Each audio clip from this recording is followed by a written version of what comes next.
Saudara, negosiasi tahap 2 antara Amerika dan Iran masih terus dinanti. Namun Donald Trump secara terbuka meminta Iran menyerah dan lebih cerdas dalam menyikapi negosiasi utamanya soal nuklir yang masih menemui jalan buntu. Pernyataan Trump ini muncul di tengah meningkatnya tekanan militer dan ekonomi dari Amerika Serikat, termasuk blokade Selat Hormuz untuk memaksa Teheran kembali ke meja perundingan. Kita akan bahas dengan dua narasumber kami yang terhubung melalui sambungan virtual. Ada Mahendra Siregar, mantan Duta Besar Republik Indonesia untuk Amerika Serikat periode 2018-2019, dan Fauzia Cempaka, peneliti Indo-Pacific Strategic Intelligence. Selamat petang, Pak Mahendra, juga Mbak Fauzia. Selamat petang. Mbak Friska. Saya ke Pak Mahendra dulu. Menarik kalau tadi kita lihat di tayangan, Presiden Trump meminta Iran ini menyerah. Apakah ini bisa dikaitkan dengan adanya tenggat 60 hari War Powers Resolution dari Amerika Serikat soal pembatasan waktu perang ini? Apakah Anda melihat ini, Pak Mahendra? Secara tidak langsung begitu, artinya jadwal dan batas waktu yang dihadapi Trump adalah sangat ketat ya, sehingga bagi dia untuk cepat bisa keluar dan menyelesaikan perang di Iran ini menjadi sangat kritikal. Nah, dalam hal itulah dia melihat bahwa penyelesaian terhadap perang ini dan sayangnya yang dia minta justru adalah kartu as yang dimiliki oleh Iran, dalam arti pengayaan uranium yang nampaknya seperti kita duga tidak akan disetujui oleh Iran, sehingga kemudian momentum untuk melakukan pembahasan lebih lanjut di Islamabad belum terbentuk. Nah, ini yang terjadi. Dan dalam kondisi seperti ini, apakah artinya Iran berada dalam kondisi di atas angin? Karena tadi kalau terkait dengan War Powers Resolution of 1973, Amerika Serikat tersandra itu, tanda kutip. Di sisi lain juga Iran punya waktu yang lebih luang dan bahkan Iran bilang siap berperang. Bagaimana membaca kondisi ini? Kita bahas usai kumandang azan maghrib bagi wilayah Jakarta dan sekitarnya. Selamat menunaikan ibadah sholat maghrib bagi Anda yang menjalankan, khususnya di wilayah Jakarta dan sekitarnya. Sapa Indonesia Malam masih bersama dengan Mahendra Siregar, mantan Duta Besar RI untuk Amerika Serikat periode 2018-2019, dan Fauzia Cempaka, peneliti Indo-Pacific Strategic Intelligence. Pak Mahendra, kita sambung yang tadi. Apakah dengan Amerika Serikat yang sekarang terbatasi dengan the War Powers Resolution of 1973 terkait dengan batasan untuk melakukan perang ini, operasi militer di 60 hari. Apakah artinya Iran punya kartu tawar yang lebih besar dibandingkan Amerika Serikat? Dari segi kerangka waktu mungkin demikian ya, tetapi masing-masing masih merasa di atas angin atau bisa menang lebih besar kepada lawannya, maka masalah yang dihadapi adalah tidak ada momentum yang terbangun untuk keduanya masuk ke dalam pembahasan lebih lanjut. Nah, ini persoalan terbesar, sehingga yang kita hadapi sekarang adalah situasi di mana ya perang terbuka atau perang panas tidak terjadi, tapi perdamaian juga tidak karena pembahasan tidak berlanjut. Jadi persoalan menggantung ini yang menjadi masalah, terutama bagi perekonomian dunia dan tentunya juga bagi Iran dan Amerika Serikat ya.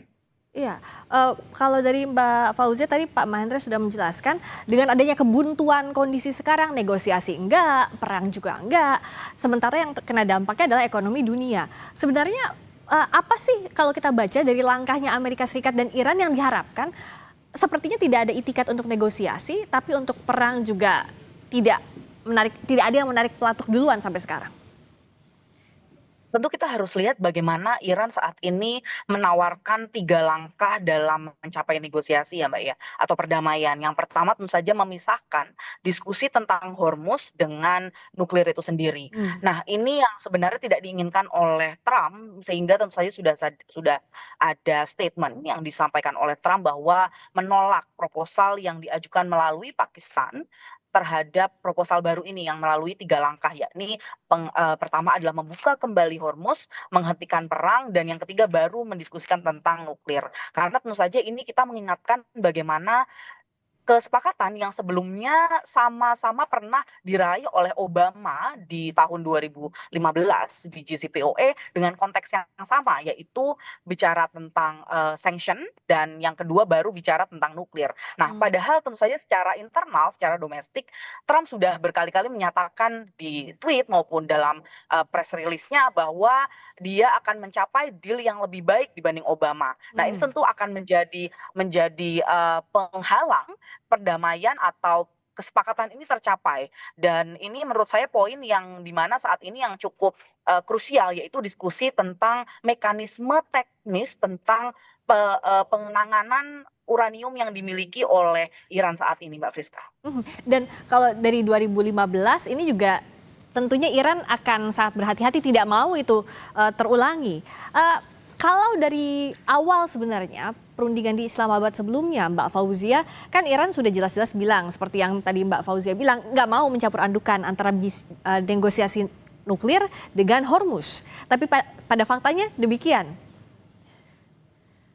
Iya, betul Mbak. Jadi memang ini saat ini menjadi, tapi kita lihat sebenarnya ini masih ada back channel diplomasi. Hmm. Terutama ketika kita lihat fakta di lapangan adalah Arakci baru saja kembali dari Moskow, Mbak, dari Hmm. Rusia. Ya. Dan tentu saja ada diskusi yang saat ini salah satunya disampaikan statementnya oleh direktur atau kepala dari IAEA bahwa ada diskusi mengenai teknis yang lebih panjang, apakah nantinya Amerika Serikat membolehkan atau mengizinkan Rusia untuk menangani Nuklir. kekayaan atau pengayaan uranium yang Ya. dimiliki oleh Iran ini, Mbak.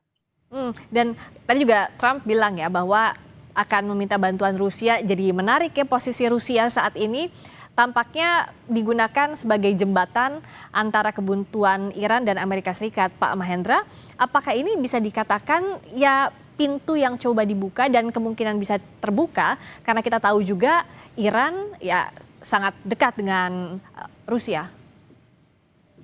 Bisa dilihat demikian, tapi bisa juga dilihat ada upaya bagi Iran untuk melihat bagaimana pandangan dari Rusia ataupun juga nanti RRT terhadap kondisi yang ada di sana, juga termasuk kepada posisi Iran sendiri yang ingin mengelola dan juga tanda petik menjaga Selat Hormuz.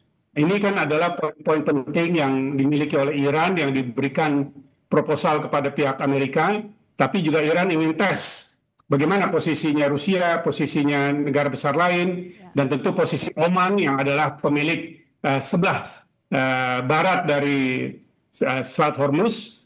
Dalam arti kalau nanti dibahas lebih lanjut pengelolaan dan juga penjagaan dari Selat Hormuz, bagaimana posisi mereka. Jadi banyak isu yang saya rasa dibahas tadi itu ya.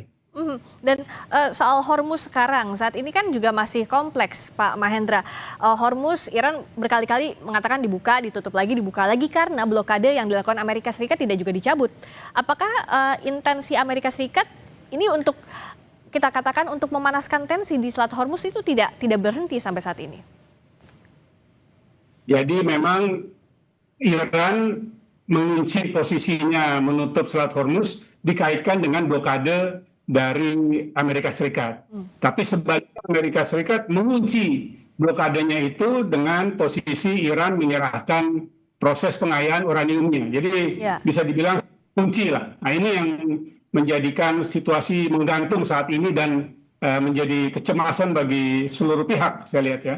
Ya, Mbak Fauzia, siapa yang bisa mendorong Amerika Serikat untuk menghentikan blokade? Kalau Iran sudah bilang untuk ya membuka Selat Hormuz, tapi akhirnya dicabut kembali karena blokade dilakukan Amerika Serikat dan Iran tidak terima dengan alasan Amerika Serikat untuk memblokade itu karena negosiasi pengayaan uranium tadi. Betul Mbak, jadi memang saya lihat ada perlunya sebenarnya dorongan yang sifatnya eksternal balancing dari negara-negara lain di luar dari mekanisme Pakistan. Karena kalau kita lihat sebenarnya simultan dengan kunjungan Arakci ke beberapa negara, misalnya ke negara pertama yaitu Islamabad, lalu dilanjutkan ke Oman dan dilanjutkan kembali ke Moskow, ke Rusia, ini sebenarnya bersamaan dengan itu juga ada pertemuan misalnya pertemuan SCO Mbak, Shanghai Cooperation Organization yang Iran menjadi anggotanya bersama dengan Rusia juga dan juga bersama dengan Tiongkok. Nah, di sisi lain juga ada pertemuan GCC atau negara-negara Teluk yang dilaksanakan di Saudi Arab Saudi beberapa waktu lalu yang simultan dengan kunjungan Arakci. Nah, menurut saya ini sebenarnya banyak upaya yang memang dilakukan oleh semua negara untuk mencapai perdamaian dan membuka deadlock yang saat ini terjadi begitu, Mbak. Terutama dalam konteks Hormuz begitu ya, karena Hormuz ini memang tidak hanya mengikat Iran dan Amerika Serikat saja ataupun negara-negara Teluk saja, tapi juga hampir seluruh negara di dunia, Mbak. Dan posisi negara Teluk saat ini bagaimana Mbak Fauzia melihat petanya? Saya lihat memang ada aksi atau misalnya pernyataan yang sudah mulai diambil secara kolektif oleh negara-negara Teluk, Mbak. Karena kita lihat dari tanggal 28 Februari sejak serangan dilakukan oleh Amerika Serikat, ini tidak ada balasan begitu yang dilakukan oleh negara-negara Teluk begitu. Ya. Nah, sampai sekarang tapi pada kondisi kemarin mereka mengeluarkan pernyataan yang sifatnya kolektif sehingga menurut saya ini merupakan sebuah langkah karena kita tahu bahwa negara-negara Teluk sendiri ini tidak atau belum pernah atau memang sulit untuk mencapai sebuah kesepakatan atau pernyataan. Ya, karena ini juga yang sulit ya, di awal perang ini terjadi negara Teluk lebih banyak condong ke Amerika Serikat karena memang berbagai kerjasama kepentingan strategisnya lebih dekat ke Amerika Serikat. Tapi apakah Pak Mahendra juga membaca bahwa sekarang jadi bergeser, mereka tidak ingin terlalu ambil posisi tegas dalam perkembangan perang ini, Pak Mahendra? Saya rasa posisi masing-masing negara Teluk adalah kepentingan nasionalnya sekarang ini. Karena di awal diharapkan Amerika Serikat, terutama dengan pangkalan militernya yang ada di negara-negara Teluk itu, ada 13 jumlahnya itu, efektif dalam membela dan mempertahankan kepentingan dari negara-negara Teluk itu menghadapi serangan Iran. Ya. Jadi mereka lihat kecewa betul. Nah, di lain pihak juga memang di antara negara-negara Teluk itu sendiri dalam hubungannya dengan Iran dan juga dengan Israel dan juga di antara negara-negara Teluk itu sendiri masing-masingnya itu memiliki kepentingan nasional yang berbeda. Jadi posisi dan setelah terjadinya perang ini mereka lebih mementingkan kepentingan nasional daripada melihat secara berkelompok dan apalagi aliansi dengan Amerika Serikat. Dan apa juga yang bisa kita baca hitung-hitungan negara-negara tadi lebih dalam lagi soal perang Tiongkok dan Rusia terhadap Iran, jika memang Amerika Serikat dan Iran tidak juga mencapai kesepakatan masih backlog hingga saat ini. Sesaat lagi di Sapa Indonesia Malam kami kembali. Masih di Sapa Indonesia Malam bersama saya Friska Clarissa dan kita masih berbincang dengan Bapak Mahendra Siregar, mantan Duta Besar Republik Indonesia untuk Amerika Serikat periode 2018-2019 dan Mbak Fauzia Cempaka, peneliti Indo-Pacific Strategic Intelligence. Saya ke Pak Mahendra lagi. Pak Mahendra, sebenarnya dalam kondisi seperti ini kita bahas dulu yang akan terjadi di Amerika Serikat. Besok kan 1 Mei. Kalau tenggat dari War Powers Act atau War Powers Resolution, ya 60 hari. Apa sebenarnya proses yang bisa terjadi di Kongres dalam kondisi seperti ini, Pak Mahendra? Jadi War Power Resolution itu intinya adalah kalau pemerintah ingin menyatakan perang atau melakukan perang dengan negara lain, harus memiliki persetujuan dari Kongres.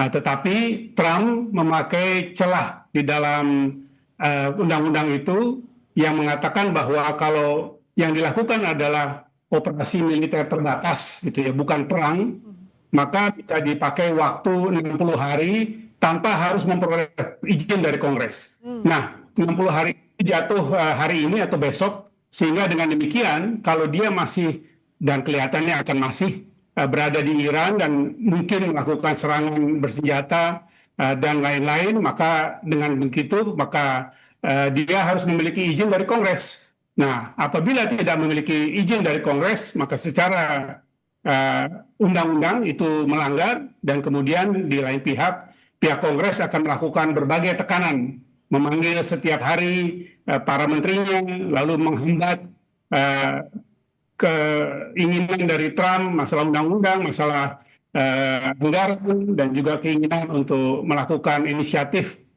lain-lain. Nah, ini yang akan menggerogoti Trump secara politik ya. Jadi itu yang berubah mulai besok ini.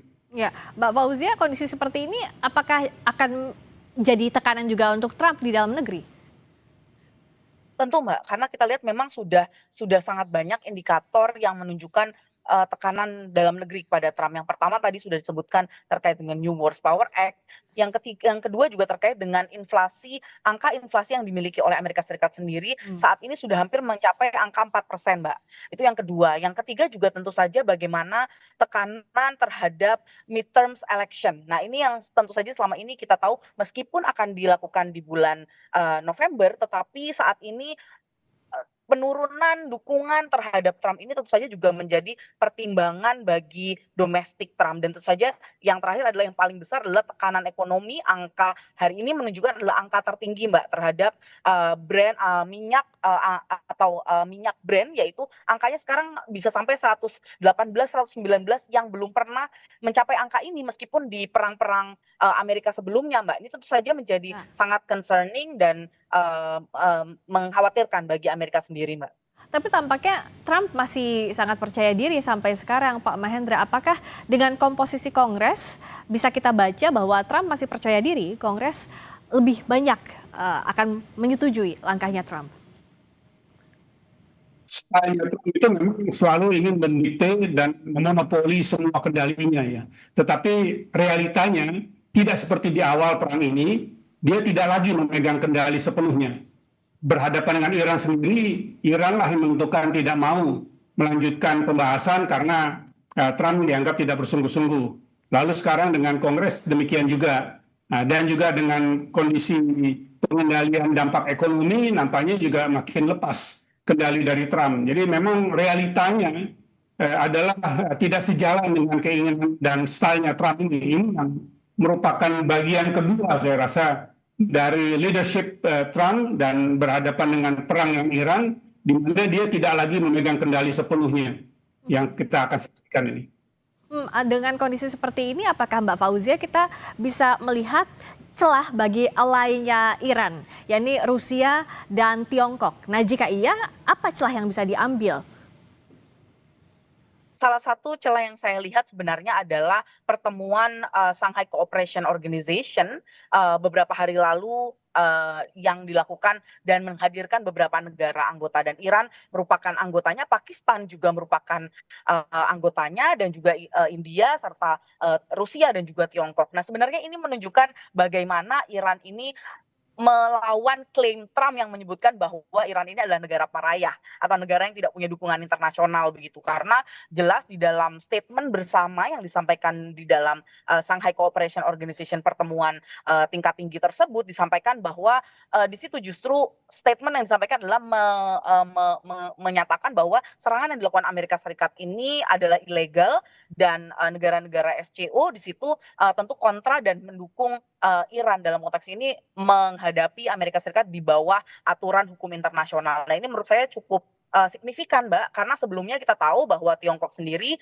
tidak mengeluarkan statement hingga tanggal 21 April lalu, padahal perangnya terjadi dari tanggal 28 Februari, itu tidak ada statement yang sifatnya formal dari Tiongkok. Jadi ini sebenarnya menurut saya sudah bentuk dari dukungan yang semakin terakumulasi bagi Iran, Mbak. Dukungan terakumulasi dari Iran ini sebenarnya kalau dari Tiongkok akan bisa seberapa berpengaruh sih, Mbak? Karena kenapa saya tanyakan ini? Kalau antara Amerika Serikat dan Israel misalnya itu kan lebih agresif yang mereka lakukan. Tapi kalau Tiongkok dan Rusia seperti yang tadi Mbak Fauzia juga bahas, tidak seagresif itu dalam memberikan sokongan untuk Iran. Setuju Mbak, karena memang kalau Tiongkok menurut saya tidak akan sampai jauh nanti mendukung dalam konteks memberikan struktur diplomasi atau struktur negosiasi, karena yang dilakukan oleh Tiongkok saat ini misalnya memang memberikan dukungan pada Pakistan sebagai satu-satunya interlokutor yang saat ini menjadi dipercaya oleh Amerika Serikat dan Iran. Nah, ini menurut saya dukungannya masih akan berada dalam titik-titik demikian, tidak sampai lebih jauh pada dukungan yang sifatnya materi atau bahkan militer. Kalau untuk Tiongkok. Namun kalau untuk Rusia mungkin akan lebih bisa dilihat secara materialisasinya, Mbak, Ya. seperti misalnya dukungan menerima, untuk uranium, pengayaan uranium Iran disimpan sementara di Rusia, atau bahkan memberikan format-format negosiasi baru Hmm. yang berbeda dibandingkan yang sudah dilakukan oleh Pakistan, Mbak. Toh juga tadi kan kita lihat sudah ada komunikasi langsung juga antara Trump dan Putin. Ini jadi kabar cukup Betul. baik juga ya, Mbak Fauzia ya? Betul, Mbak. Mungkin satu tambahan adalah salah satu kita tahu bahwa saat ini ada sekitar 3 kapal induk Amerika Serikat yang berada di sekitar Timur Tengah, dan informasi terbaru hari ini menyatakan bahwa salah satu kapal ini akan ditarik mundur, Mbak, Hmm. di beberapa hari ke depan. Jadi salah satu kapal induk, USS Ford ini akan ditarik mundur sehingga hanya akan menyisakan 2 kapal induk di wilayah Timur Tengah. Nah, ini menurut saya sebenarnya juga tanda-tanda yang bisa kita lihat apakah nantinya akan menuju deeskalasi atau justru malah eskalasi, Mbak. Oke, jadi setidaknya USS Ford mundur, apakah pelan-pelan mau pulang atau justru tidak? Karena masih rigid juga kondisi saat ini, Pak Mahendra. Kalau misalnya Kongres tidak menyetujui untuk melanjutkan operasi militer di Iran, apakah artinya Trump harus serta-merta menarik pasukannya? Sebenarnya begitu, tetapi mengetahui bagaimana perilaku dari Trump, saya rasa dia akan melawan ya. Melawan di Kongres ataupun melawan dengan cara lain ya. Dan ini bukan pertama kali dia melawan terhadap lembaga-lembaga negara lain di Amerika Serikat ya. Jadi dia akan keras kepala untuk melanjutkan. Tapi persoalannya adalah justru dengan situasi yang mengambang ini dan masing-masing akan terus bersikeras tidak akan mau mengalah atau sama-sama mengalah, maka yang terjadi adalah situasi yang tidak kondusif untuk menuju kepada pembahasan lebih lanjut, dan perekonomian dunia yang akan menanggung resikonya dengan berbagai kemungkinan. Tadi harga minyak sudah naik dan pasti akan meningkatkan inflasi secara menyeluruh, dan pada gilirannya juga akan mempengaruhi pertumbuhan ekonomi. Dan kalau ini berkelanjutan bisa menuju kepada stagflasi global yang sangat ditakuti sebenarnya tengah kondisi ini. Bisakah dibaca begini Pak Mahendra, kita harus menyiapkan yang paling buruk dulu. Kita preparing for the worst. Dalam kondisi seperti ini, apakah negara-negara dunia harus punya buffer untuk ekonominya gitu? Karena dalam kondisi negosiasi atau Trump mematuhi yang jadi kehendak Kongres, tampaknya bisa dikatakan ya sulit terjadi kalau masih seperti ini petanya, Pak Mahendra. Betul. Jadi kalau 4-5 minggu ke depan situasinya masih deadlock begitu ya, tidak ada pergerakan menuju kepada pembahasan, apalagi perundingan, maka dapat diperkirakan pelemahan dari pertumbuhan ekonomi dunia akan sangat terasa, dan kemudian tingkat inflasi akan jauh lebih tinggi lagi, dan akan bertahap juga ada kekurangan pasokan, bukan hanya harga tapi pasokan minyak, pasokan gas, pasokan pupuk, petrokimia, dan berbagai lain yang merupakan turunan dari produk minyak dan gas dari Timur Tengah ini. Mbak Fauzia, apakah sekarang jadinya ya peran Rusia yang dinantikan untuk, karena kan yang masih tadi yang jadi hambatan adalah pembahasan pengayaan uranium.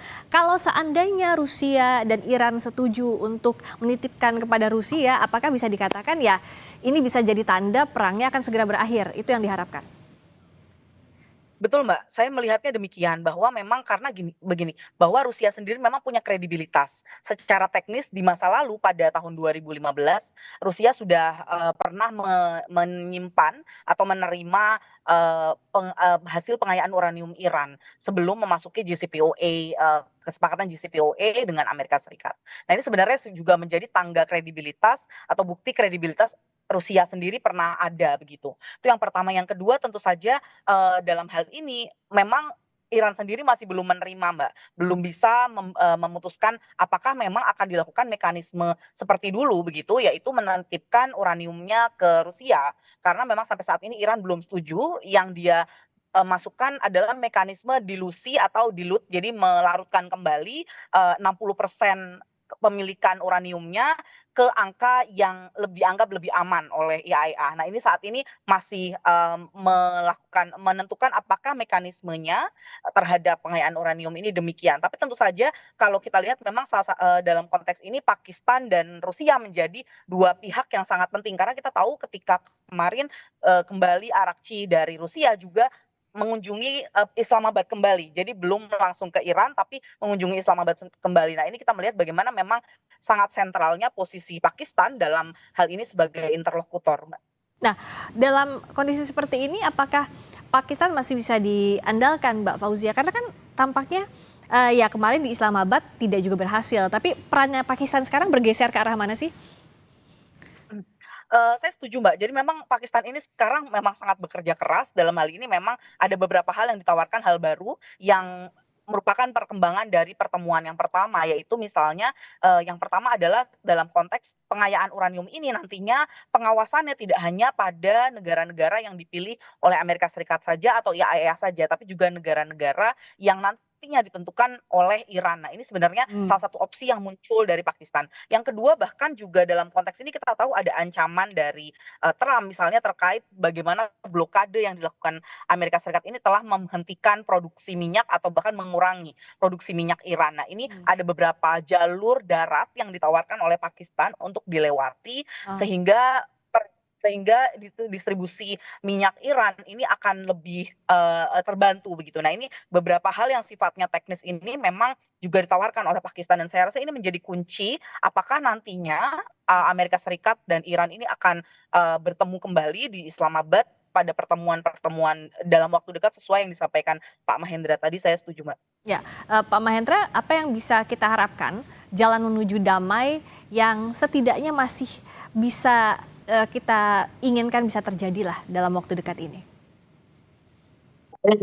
Negara terus bersikeras dengan posisi masing-masing dan tidak ada rasa bahwa risikonya akan kalah besar pada kedua-duanya, maka memang yang harus maju itu adalah dunia internasional, negara-negara lain.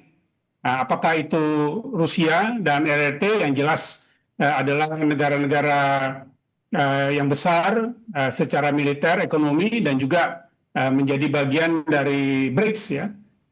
Dan kemudian negara-negara lain di kawasan yang lebih netral, bukan bagian dari GCC, maupun juga sebenarnya lembaga internasional, mulai dari IAEA-nya sendiri di bawah PBB maupun juga kondisi lain. Nah, ini memang nampaknya menuju ke sana ya. Kalau mereka tidak melihat kondisi yang kondusif dari organisasi dan negara-negara yang lebih luas, maka mungkin kedua pihak ini benar-benar deadlock secara permanen ya. Saya rasa memang dengan satu-satunya ke sana. Cuma persoalannya adalah apakah momentum yang dibangun untuk ke arah sana cukup, tidak perlu waktu yang begitu lama sehingga kemudian akhirnya yang saya tadi sampaikan risikonya pada persoalan perekonomian global ya. Ya, karena sekarang Trump desak menyerah, Iran sebut AS gagal, masih sama-sama batu dua-duanya,